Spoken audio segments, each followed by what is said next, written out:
Hello everyone. आज मैं healthy version की दाल बनाऊंगी। तो उसके लिए मैंने हाफ़ घिया लिया, इसको छिलकर काट लिया है। एक कटोरी, छोटी कटोरी से चना दाल है, 2 टमाटर है और इसको अच्छे से हम वॉश कर लेंगे। ये बहुत टेस्टी लगती है ये दाल, एक बार बना कर देखिए। उसके बाद मैंने इसमें लगभग 1.5 ग्लास पानी डाला है कुकर में। टमाटर को अच्छे से धो लिया है और घिया और दाल को भी धो लिया है। अब इसको पानी में ऐड कर देंगे। उसके बाद जब ये अच्छे से गर्म हो जाएगा पानी, तो इसमें मैंने मसाले डाले हैं, जिसमें मैंने हल्दी हाफ स्पून डाला है, धनिया पाउडर है, धनिया पाउडर भी लगभग 1.5 चम्मच है, और उसके बाद मैंने काली मिर्च पाउडर ऐड किया है जो कि आधा चम्मच है, और इसमें गरम मसाला। ये दाल इतना टेस्टी होता है ना, इतना टेस्टी और इतनी हेल्दी होती है, एक बार बना कर देखिए।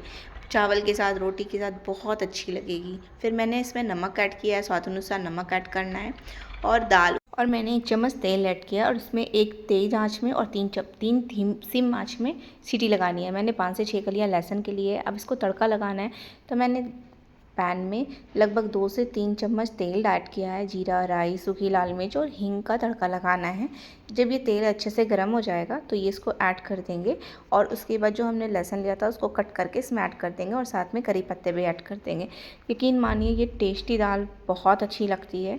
उसके बाद है ना, सीटी जब हो जाए तो उसको बंद कर देंगे, और ये जब दाल की सीटी खुल गई है, गैस निकल गया है सारा, तो इसको अच्छे से फेंट लेंगे, और उसके बाद जो हमने तड़का लगाया था उसको ऐड कर देंगे।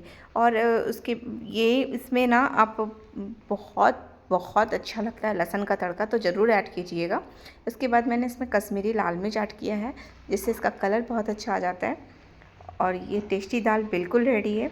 और इसको गार्निशिंग के लिए आप फ्रेश धनिया पत्ता ऐड कर दीजिएगा, जिससे इसका फ्लेवर भी बहुत अच्छा इन्हेंस हो जाएगा। और ये दाल बिल्कुल रेडी है।